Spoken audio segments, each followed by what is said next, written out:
The Ebor Festival 2023 is on the horizon. It kicks off very soon, and we've got 4 fantastic days on the Knavesmire coming your way. You can catch it all live on Racing TV, every single race.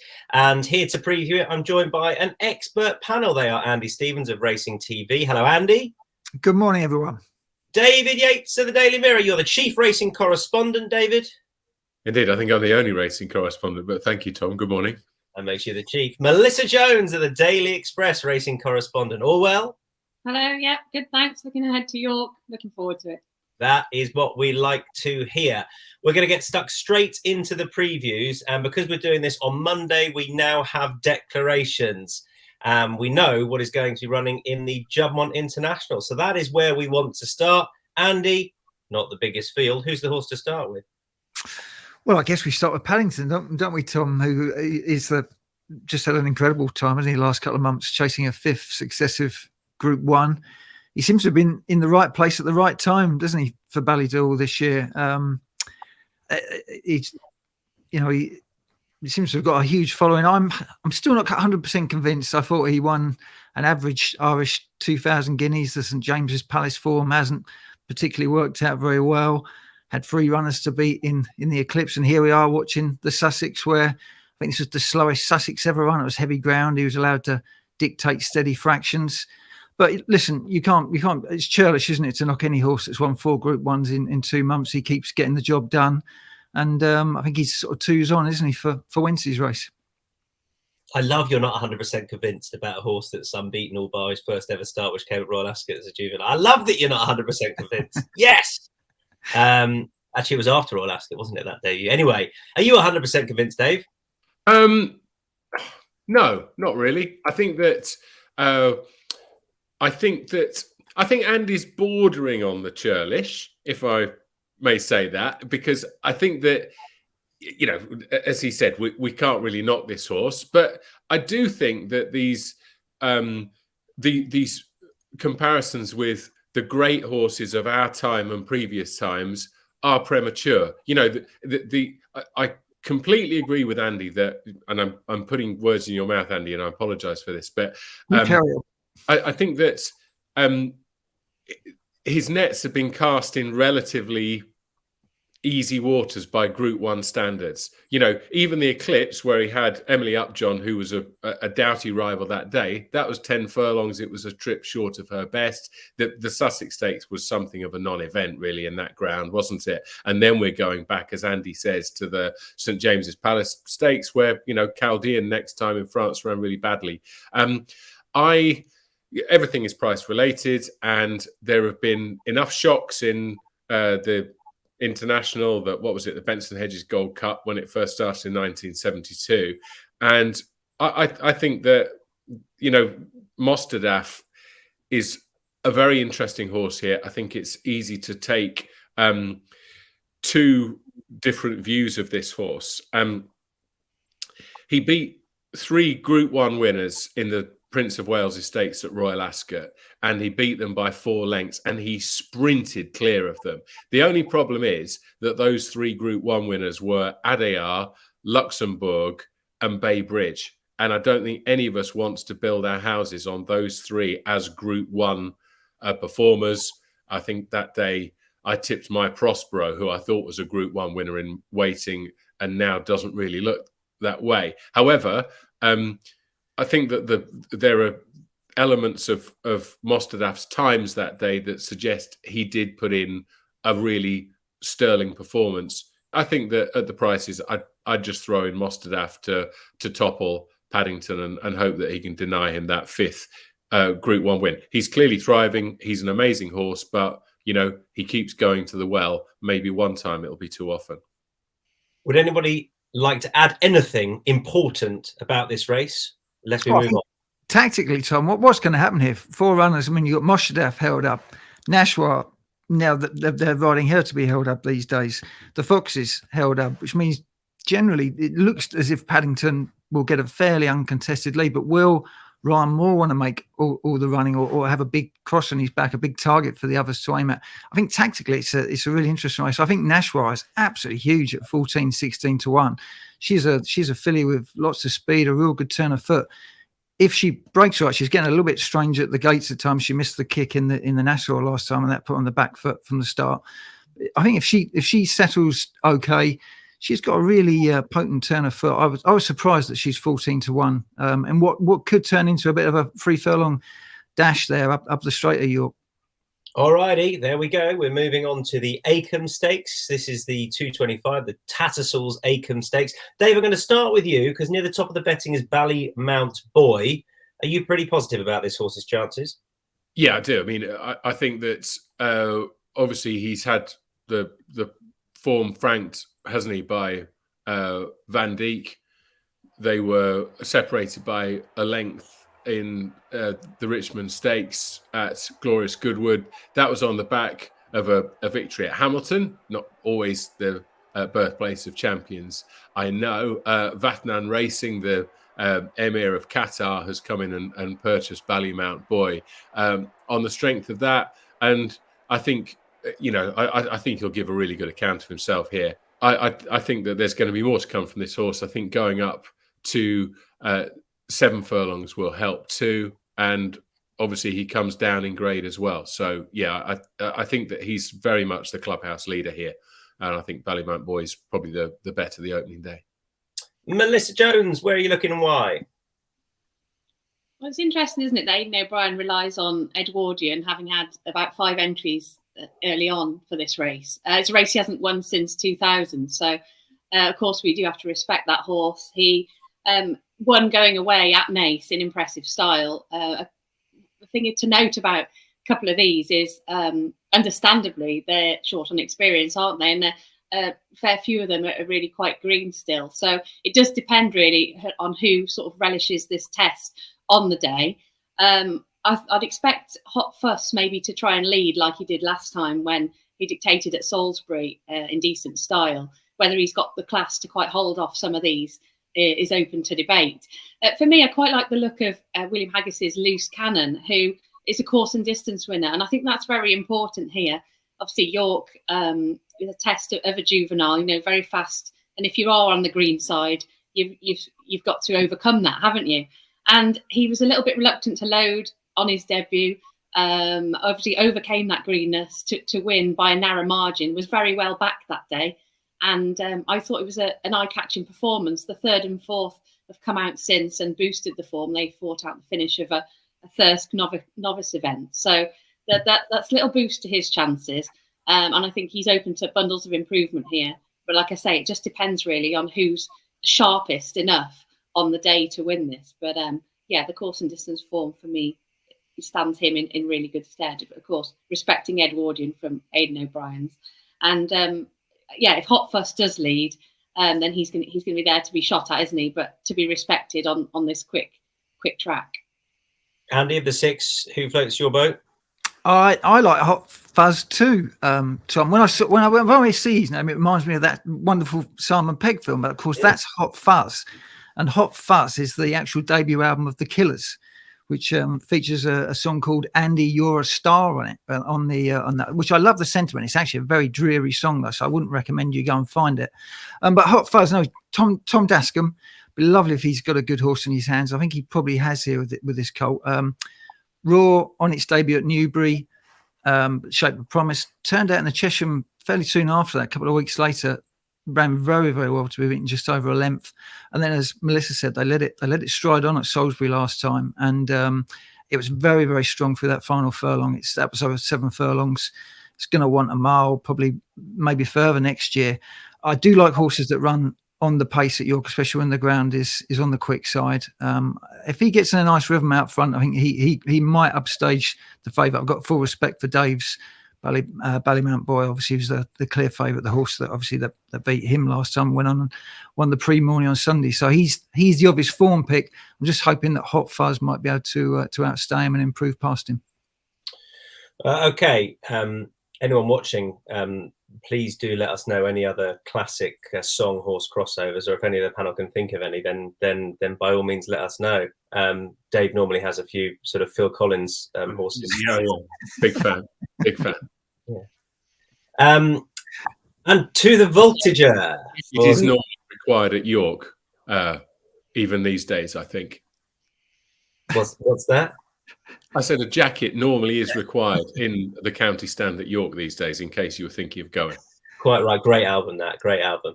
Has to be about 30 degrees, isn't it, for no jacket required? Yes. Yeah. Three. I was there once when they allowed gentlemen to remove their jackets as people were kept being carried out with heat stroke. Yeah. And Phil Collins was playing after racing. Mile and a half for the Sky Bet Great Voltigeur.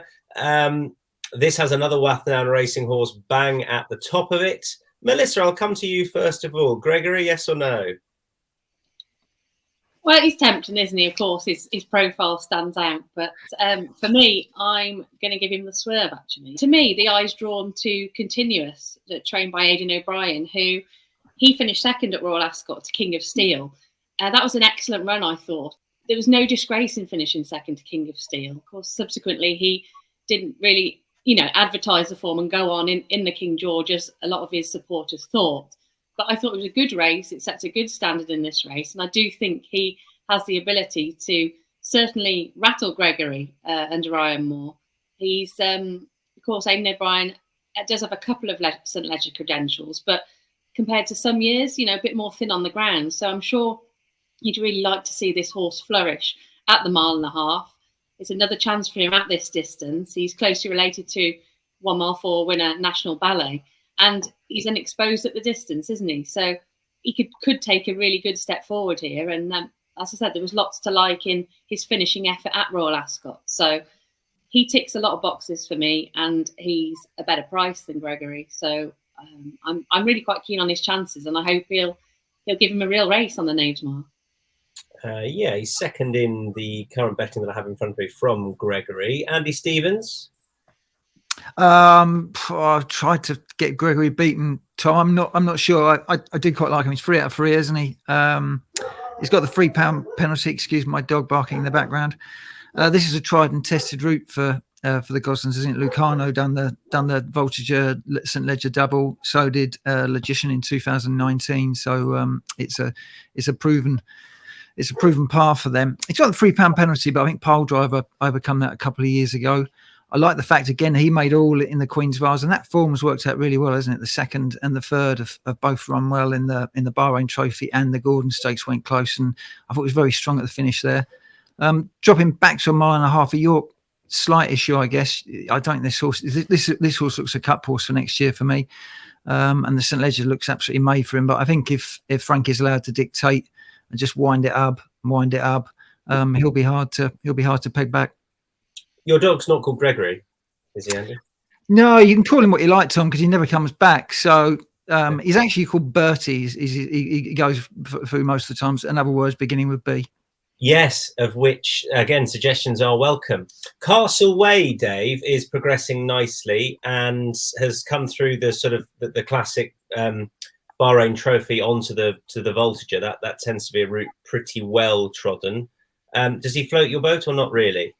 I think floating my boat is overstating it, Tom. I think this is really difficult, this race, which, given that it's a small field group too, people might say, well, what on earth is this man talking about? If he can't work out this, then the Ebor is going to be a bit tricky for him. Yeah. But so I think at the prices, I just side with Castle Way.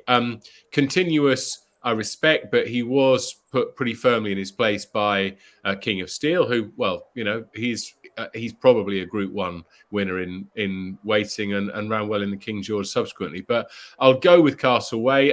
I can't really work out the form of the Charlie Appleby stable this year.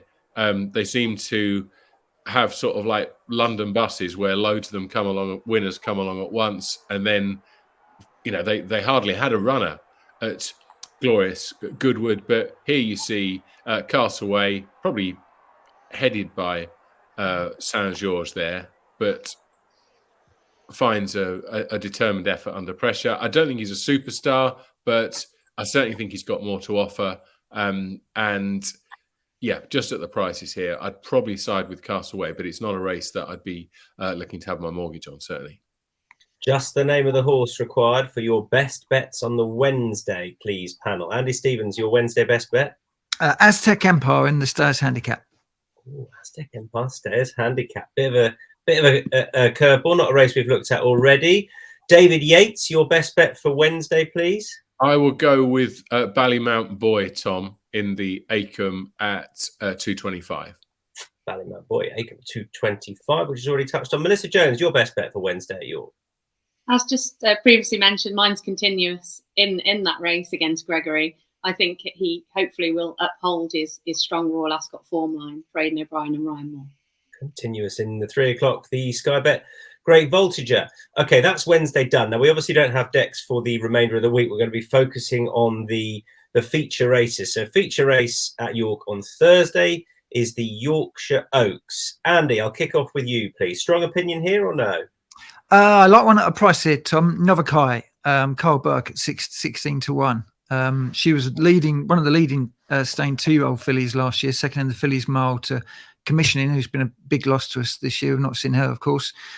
Ran really well in the Musidora first time up. Unfortunately, bumped into Soul Sister, got outspeeded by her in the closing stages. Then they took her to the French Oaks. She blew out there.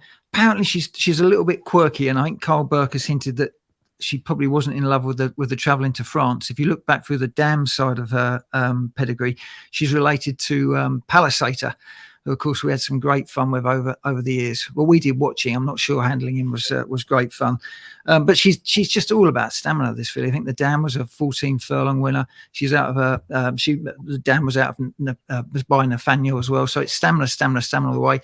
And that last footage we just saw was her in the Aphrodite Stakes at Newmarket, first spin over 12 furlongs. Absolutely relished it. I think she's very unexposed at the trip as well, and I was surprised she's 16 to 1. Save the Last Dance is hot favourite, but she was off the brodle a long way out in the Oaks. Somehow managed to snatch victory from the jaws of defeat in the Irish Oaks. I just wonder if York will suit a play to her strength. She looks like a horse that's crying out for the St Ledger trip. And whether or not Quick Ground will suit her, I guess, remains to be seen. And Melissa Blue Stocking is by no means a definite runner, given Rafe Beckett's comments. So we'll have to see what happens on that front. Yeah, we're rather guessing, aren't we, at this stage, who's going to line up? And of course, Save the Last Dance is best with a bit of cut, as you say. So there are a few showers lurking around later in the week, I believe. But I think it's going to be sort of Costa del Yorkshire, hopefully. Well, a bit better than Goodwood anyway, when we were all soaked to the bone, unfortunately, with the deluge of rain. But for me, I'm quite interested in another Irish contender, and that's Ross Carberry, trained by Paddy Twomey. She improved out of all recognition last season and was a real stable star for her yard. And she's just had a couple of runs this season. Her form ties in with Emily Dickinson, who's a solid yardstick, of course, trained by Aidan O'Brien. And I think that it's quite significant that she comes over here for her really shrewd stable. Of course, the 3-year-olds get the £9, so that'll be helpful. But this filly, she's owned by Lady Bamford, and I can see her running a really, really good race here against this field. Of course, if she is declared. But yeah, I think she's coming to the ball at the right time, and that's what you need, isn't it, at this stage of the season? Some of these they've been out a few times and had some battles like Save the Last Dance and Blue Stocking. So we're in a nice fresh filly or mare, I think, and she's the one for me. And Dave Yates, what are your thoughts on these fillies? My thoughts are that we've got to take Save the Last Dance on, Tom. I don't know what with at the moment. The horses that Melissa and Andy have mentioned are definitely on the list. I was a bit underwhelmed by Free Wind last time, if I'm honest, but at Goodwood. But Save the Last Dance, surely she's a filly who's better with cut in the ground and plenty of it. It was an absolute quagmire when she won that Cheshire Oaks by 22 lengths. Everyone, people saying, "Oh, the times are great," but the horses in front stopped that day. They stopped as if they'd hit a brick wall. And I know that she won impressively. There were no excuses at Epsom. As Andy said, watching that race early in the straight, Ryan Moore started going for the favourite, and you thought, well, she's in trouble here. Now, she overhauled Blue Stocking in the shadow of the post in the Irish equivalent. Again, back on soft ground. She was a massive price in running, 999 to 1. interestingly, Aidan O'Brien said, "Oh, she didn't have much of a hard race because they only sprinted for a couple of furlongs." Well, she looked as though she had the kitchen sink thrown at her from the TV that I was watching, and I just think that, you know, there may be showers forecast, but we're going to be looking at good to firm ground, aren't we, for this race? And you know, Aidan O'Brien's point that a galloping track like York will suit, but I think she's got to be taken on here. She was shorter than she is now at the head of the market, but the likes of Novakai, Ross Carberry, Blue Stocking, Al Huzn, is Al Huzn going to go, or is she going somewhere else? You know, what's she done wrong? I mean, I think the favourite is absolutely begging to be taken on here. Save the Last Dance, not for me. David Egan is dropped up on the house, and I think that's the intention to run. So there you are. The feature on the Friday, we'll do a best bets for the rest of the week section at the end of Saturday once we've done the Sky Bet Ebor. The feature on the Friday is, of course, the Nunthorpe, and we know the likely field for this because connections have laid their cards really with the intended target for Highfield Princess, who does head the betting, around about 13-8 for Bradsell, 4-1, Big Evs around about 7-1, dramatised double figures, regional double figures, but low double figures. I'll come straight back to you, Dave. Good looking Nunthorpe, isn't it, with Highfield Princess in there? Yeah, it is. I'm gonna stick with Highfield Princess at the moment, Tom. The reason I say at the moment is that I wouldn't want the prices between Highfield Princess and Bradsell. I wouldn't want that gap to widen. Bradsell beat Highfield Princess by a length in the King's Stand. Dramatide was disappointing that day. Then Highfield Princess ran an excellent race in the is it the Queen Elizabeth Jubilee Stakes, Queen Elizabeth II Jubilee Stakes. At Ascot behind Cardem. She blew her field apart in the King George V Stakes at Glorious Goodwood. That was an inferior, you know, that was hers to lose, wasn't it, that race? I know there were 11 of them there, but none of them was good as Highfield Princess. She was very good. We know, because she's the reigning title holder, that she's okay at York, and you know, I think she'll be very hard to beat here. I respect Bradsell. I respect Big Evs in receipt of all that weight, but I think it's going to be pretty hard to beat the favourite here. She is tightening up. She's about 13-8, 6-4. If she went shorter than that, if she went 11-8 or even 5-4, I think I might be tempted to try and look elsewhere. But as things stand, I think she's very much the one to beat in the defence of her title. Yeah, which came on quick ground this time last year. And Melissa, she will probably have similar conditions. To be honest, it's a race I'm not particularly strong on from a betting point of view. I do think she's a very worthy favourite, of course, as the majority would. You've got to respect Big Evs. I like his attitude. I think he really did tough it out despite the conditions at Goodwood. He's a really lovely 2-year-old, isn't he? He's got lovely size about him, and it was a really good performance. They were mulling over whether they'd actually run him at Goodwood, but he rose to the task again, didn't he? And of course gets all that weight. Some of the 2-year-olds have tried to win this race. It is tricky for them, isn't it? But he's got to be respected, I think, as a worthy rival to Highfield Princess and Bradsell. But yeah, I from a betting point of view, I'm not particularly strong on it at this stage. But if you push me for a tentative selection, I'd go for Big Evs. Alrighty, around about 7-1 at this stage, and better ground expected to suit for. He was very good at Goodwood. Andy Stevens. I'm with Bradsell eventually, Tom. I all week I've been thinking Highfield Princess, but as Dave touched on, it comes down to price really. I think she's sort of 6-4, 13-8, and Bradsell's 4-1. I can't quite see why there's that gap in the market. I thought he beat her fair and square in the King's Stand.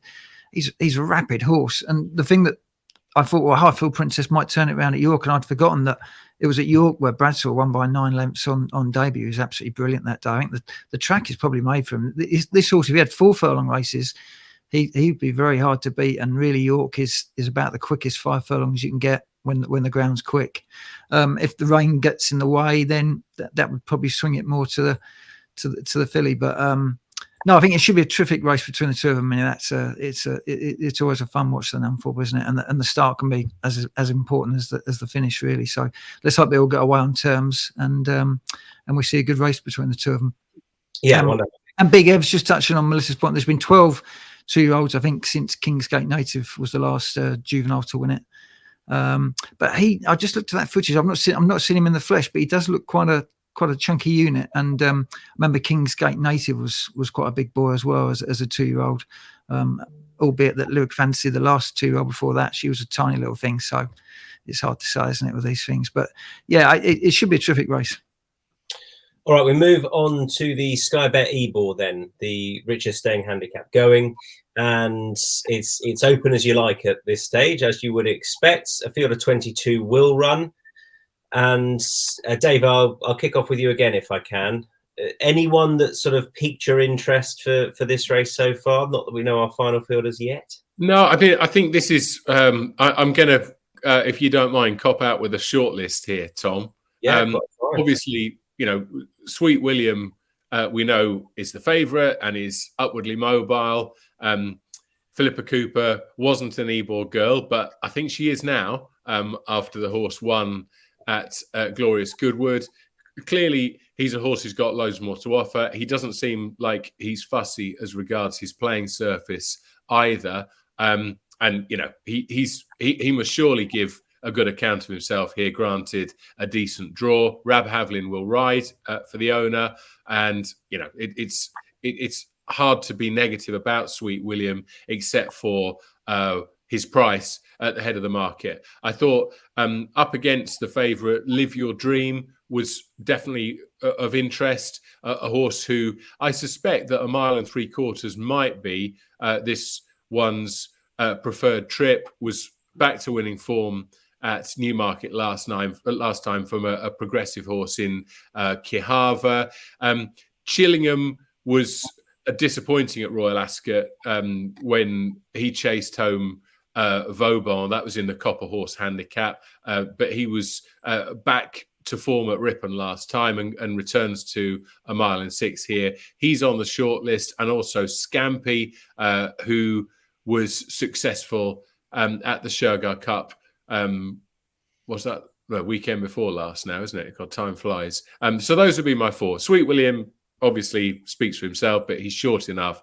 But up against him, Live Your Dream, Chillingham, and Scampy. They're my short list. I'm sorry that I can't go a bit more specific than that. I hope you understand.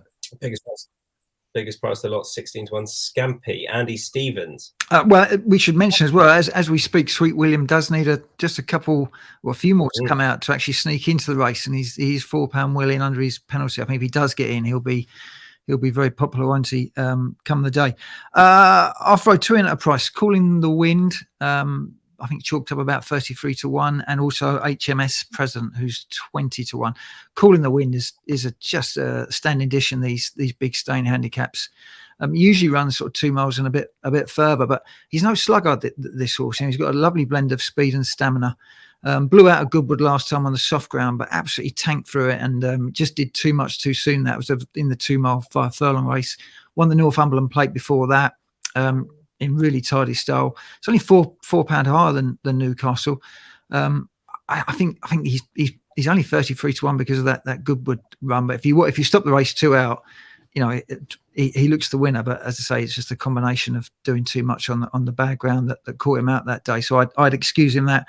And HMS Present doesn't win very often, but I think they'll be offering extra places come the day, 6, 7, 8 places, won't they?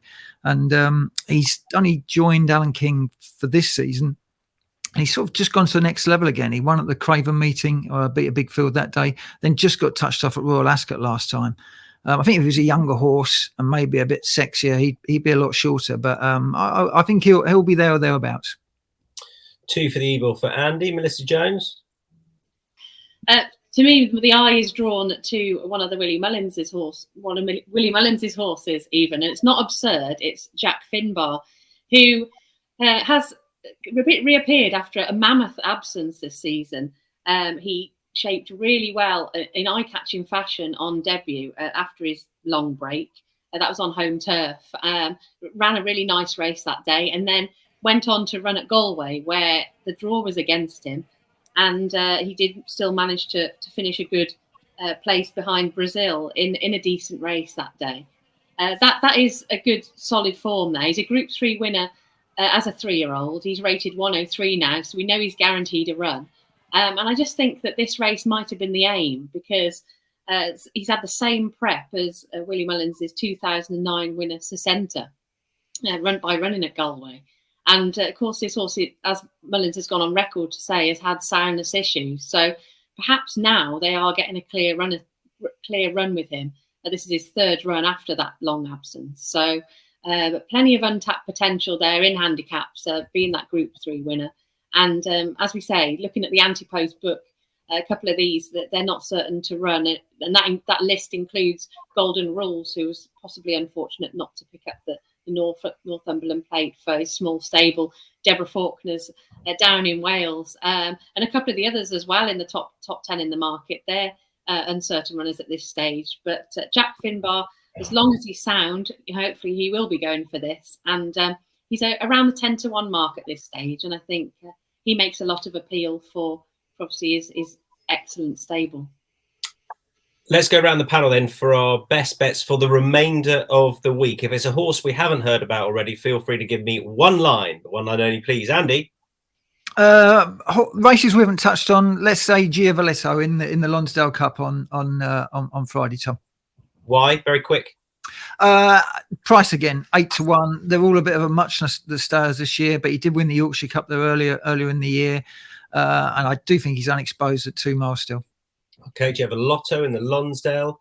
Dave Yates, your best bet for the rest of the week, please. I'm going to go with Coltrane in the Lonsdale, Tom. I think that this horse has been a little bit unlucky. He was beaten 3 parts for length by Courage Mon Ami, who now has that penalty. The Goodwood Cup was a bit of a mess, wasn't it, with Tom Marquand stealing it on Quickthorn, as he did this race last year. But I still think that Coltrane has got a bit more of an upside, and I'm going to stick him in here. I think he'll get back to winning ways in the Lonsdale Cup. Melissa? For all the reasons that previously mentioned, I'm going for Jack Finbar in the Ebor. Going brave at this stage, seeing as there's a lot of ground to cover, isn't there, to see the final field. But just gonna cross my fingers and hope that he goes close. Okie dokie, good stuff. Sorry, Tom, I put away our wonderful graphics man, Adam. Best bet of the week would be Novakai for the Yorkshire Oaks. He'll be tussing and cursing at me in the background now. Well, go on, let's. I want to see it. I want to see it in front of us. There I want to see it. Here we go. Here we go. Yes, there it is. There should be an exclamation mark there at the end now, because I've messed him up. I've messed that up for him. Thanks, who you did already mention, to be fair. So I did, yeah. And you put me away. You said any other bets from around the week, so you threw me somewhere else. You stick to the scripts. You've got one job to do. You've got to keep lively, keep on our toes, keep mobile. Memories. That's what we want to do now. Go down memory lane for a highlight of years gone by of the Ebor Festival. Can be from the big staying race, can be from elsewhere. Melissa, what's the one moment that sticks in your mind? From a drama point of view, I thought that we should include one from Frankie Dettori, seen as he's obviously bowing out at this meeting in terms of his last rides at York's Ebor Festival. But it was this dramatic renewal of the Nunthorpe, which is such a great race, isn't it, of the week, and one we all look forward to. When Lady Aurelia was scorching the turf, of course, in this renewal 6 years ago, Dettori did think he did have it won sort of inside the final furlong, until you're watching on the TV screens and you're seeing Marsha close down the stands rail.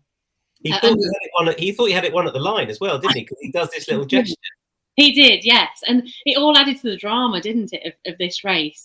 Dettori sort of making the salute, and fingers to the lips, thinking he'd won on this American Raider. And meanwhile, while you're watching on the TV, you're thinking, on the exchanges as well, we thought Marsha had just dive for the line and nick the prize. But it really was a dramatic moment. Going back to Frankie's first Group 1 winner at York. At this meeting on Lock Song in 1993, all way back when, and then of course other highlights such as Saki's Juddmonte International. Plenty down the line, of course, in his 35-year career. But yeah, for drama, that was right up there, wasn't it? And it was really yes, really an interesting moment. And I did see you, Dave, going for the quotes afterwards. Yeah, it was a I think Richard Hoyle's commentating that day said Frankie thinks he's won. I'm not so sure.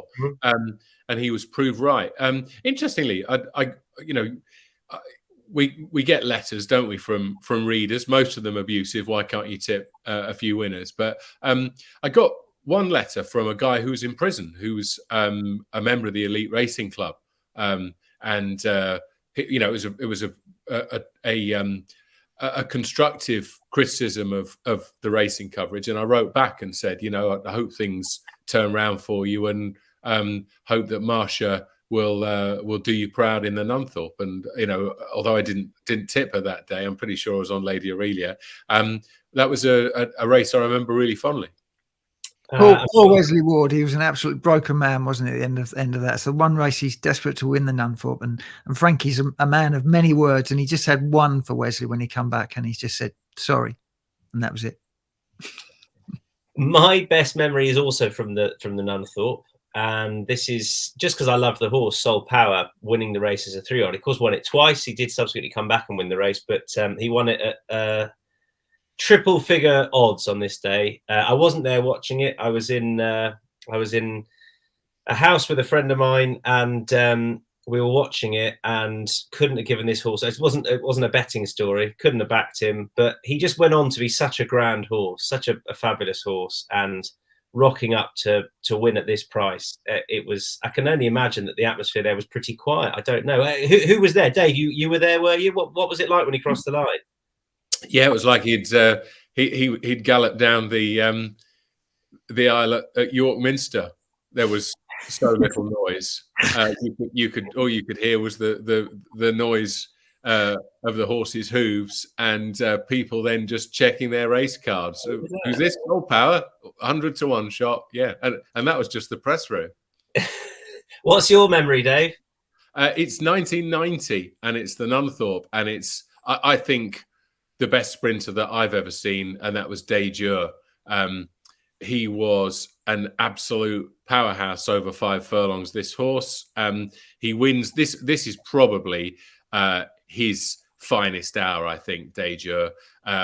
He then went on to win the Haydock Sprint over 6, which I think is probably a trip just slightly beyond his best. Look at that.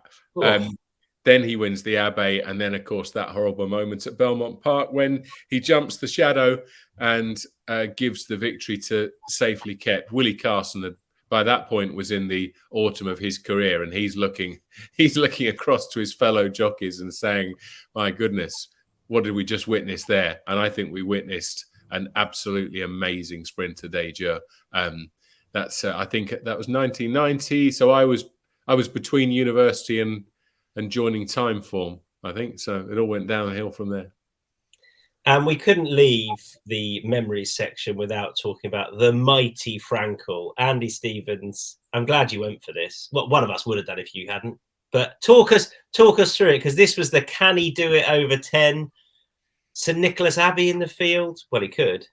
Yeah, it just gave us more time to enjoy him, Tom, as it transpired. And the one tantalising thing about this was that he just thought, well, what could he have done over 1.5 miles as well? Let's keep him in training next year and do that, But I mean, this was just 2 minutes 7 seconds of equine perfection, wasn't it? It was the most sublime performance you could wish to see. Look at Tom Queally. He's just about to nudge his elbows here. Now, jockeys get 8.5% of the prize money. I think it was 411,000 the prize here. He's getting £35,000 for this thrill. I mean, you just couldn't make it up, Tom, could you? I mean, I know you get similar, Tom, for presenting, and you probably have the same kind of emotions. But what a racehorse he was, and York stood as one to him afterwards. An absolutely fantastic reception, and of course the Champions Day come after that. But yeah, that was the day that we found out just what he could do over 10 furlongs as well as a mile. He'd have probably done it over 6 furlongs. He'd have probably done it over 2 miles. Just an astonishing racehorse, and it seems like yesterday, doesn't it? It was 2012, but no, fantastic stuff. It was utterly incredible. That's us done. Just an amazing reception for Sir Henry Cecil as well, that wasn't it? Everybody knew that it was everyone knew that we were witnessing the fading of the light there, and the reception he got from the crowd that day is certainly something that will be with me for the rest of my time. Dave, thank you. Melissa, thank you. Andy Stevens, thank you very much indeed. Hope you've enjoyed that. A reminder that responsible gambling is key, and if you I hope you enjoy all the action at York. And if you do choose to follow us in on any selections, very best of luck to you. That is us done. You can catch all the racing from York's Ebor Festival live on Racing TV. Bye-bye.